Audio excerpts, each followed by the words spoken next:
check this out. Beautiful sunny day and a lovely rural landscape. Some sheep in the distance there, well in the near distance, and a fantastic valley landscape beyond. Now I can't help but stop and pause and look at those clouds above. Don't they look beautiful? Almost like they've been painted onto the sky. This is classic sort of fair weather cumulus clouds. So you see them fluffy ones there produced by the rising warm air, but just higher up because there's two levels there. There's also a thin sort of mid layer of cloud spreading across the sky. This often forms when moist air spreads out in the upper atmosphere. So we've just kind of got so much going on in this small space. Absolutely beautiful. But I'm not here to talk to you about clouds. I'm here to talk to you about where I am, which is a really, really important place in geological history, evolutionary history. It's the home of Charles Darwin. And Charles Darwin actually lived in a house just beyond here called Down House. I'm in the village of Down, and that is in the London borough of Bromley. Look at that, no Bromley High Street in sight. But we are in the London borough of Bromley. It just goes to show how close the rural landscape is to our large urban areas. So some beautiful meadows, some beautiful pastures to have a look at as well. But we're going to go inside now. We'll go towards Charles Darwin's house. I'm going to spend a few moments on this famous path that he walked on to develop his ideas of the origin of species. This was his thinking path. So about time I went on there, did some more thinking and come up with what to say next. So a little stop off on the thinking path. Have a look. Well, not much to see, but we can see some chicken wire here. And what this is part of some experiments that Charles Darwin started off here on the rare violet orchid. I think it's called the Helleborine. If we go look at that sign there, I think it's called the Helleborine orchid. Yeah. So most people obviously know Charles Darwin for his theory of evolution, but really few people know that he also spent a lot of time looking at pollination, and in particular this orchid here. He was really fascinated by why orchids are pollinated. So unlike many flowers, orchids often they rely on very specific insects to transfer pollen between plants.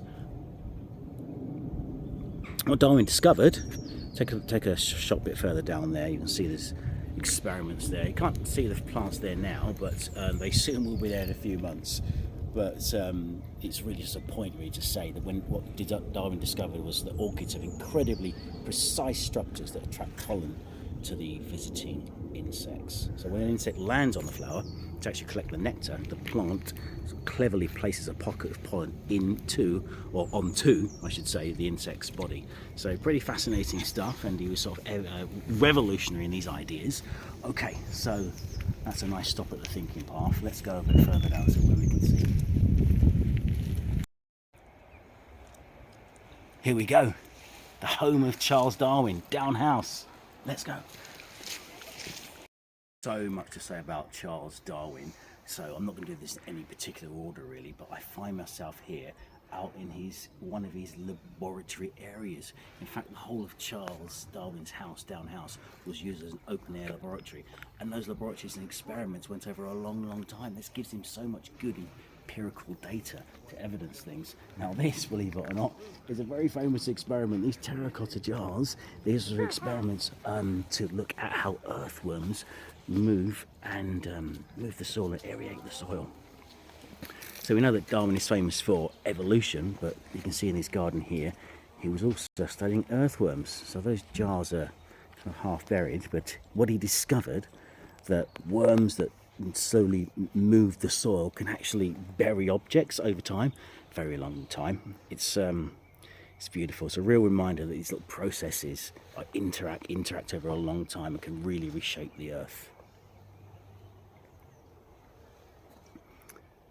Darwin estimated at one point there could be 50,000 earthworms per acre of soil in the part of England. And imagine that. And that was all done for looking at these terracotta plant pots. Okay, we're going to go a bit further down into this area here. This has all been reworked, So the house went into decline for a number of years, was bought by English Heritage in 1996, and they've created areas of the garden especially and inside the house as it was at Charles Darwin's time. So yeah, let's go a bit further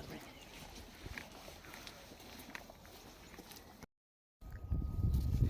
Check out these handsome ladies and the fella at the background with the big horn. Now, I'm not an expert on sheep, but I think these are, only because of the area, I think these are Romney sheep.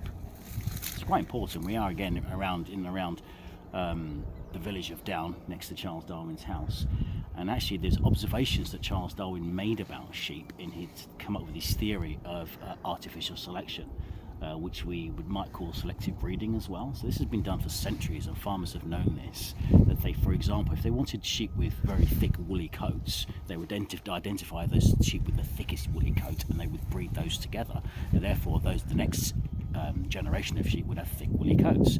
So it sounds a simple observation, but it wasn't really sort of written down and empirically evidenced before. So Charles Darwin was doing this in his beautiful open laboratory.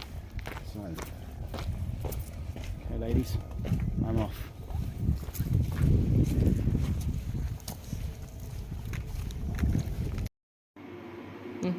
I'm standing in Charles Darwin's actual greenhouse. Now, a lot of Victorian scientists had greenhouses. It was a very common pastime, especially in these big estate homes like here at Down House. I mentioned the orchids earlier that were grown outside. Charles Darwin was fascinated by orchids because of the structure itself. I'm not sure if we'll see any orchids in here, but it's certainly hot enough, and that's the beauty of a greenhouse, the greenhouse effect. The warmth, the sunlight's coming into this fantastic building, and the heat being kept in. So come a bit further down and see if we can see anything interesting in here.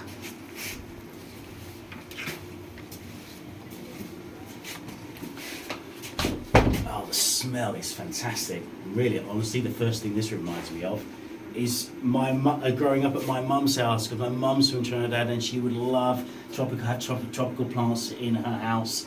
House plants, it was the thing for a lot of West Indians that came to the UK in the 1960s and 70s. So yeah, I recognise a lot of these plants from my mum.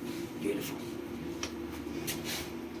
It not only feels fantastic to be in the same place that Charles Darwin theorised and did all these experiments, but it's just fantastic to see that English Heritage are maintaining it in this way. There's lots of instructions from the books, that the notes that Charles Darwin made that you can read through.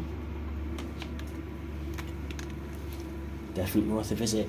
After all, it's in Bromley, South East London. So here we are. This is Charles Darwin's house, Down House. Beautiful. It's fantastic inside. Unfortunately, we can't film inside. It's an imposing house. Very, very nice, fantastically laid out. Interestingly, Charles Darwin and his wife Emma Wedgwood didn't like it very much. There are notes where they said it was dowdy or old, can't remember the words that they used, but they weren't too impressed with it. However, they did spend 40 years here, and they did have 10 children. Unfortunately, 3 of them didn't survive past 11. I think one of them died early on, the other 2 a bit later. But 7 children did survive. 6, I think, went to university, so were very successful in their own right. They grew up here in Down House.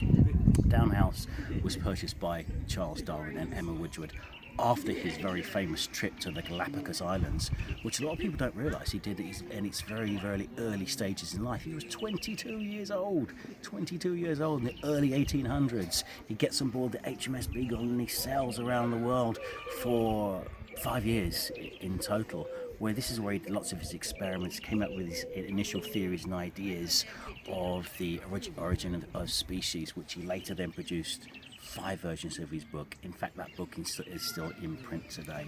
So that is it. If that isn't amazing in itself, that he's 22 years old, he's going around the world, he's come up with these fantastic ideas, he's doing these very careful, considered experiments.